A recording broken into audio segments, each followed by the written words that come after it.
সুতরাং আমার কি করণীয়?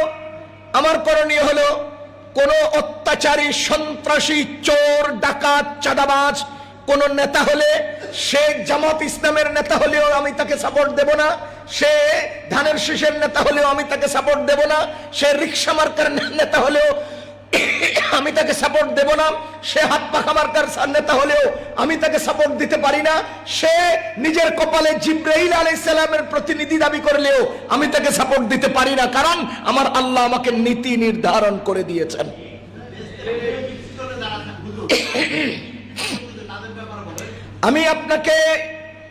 আমি আপনাকে ফ্লোর দেই নাই যে আপনি আমাকে প্রশ্ন করেন।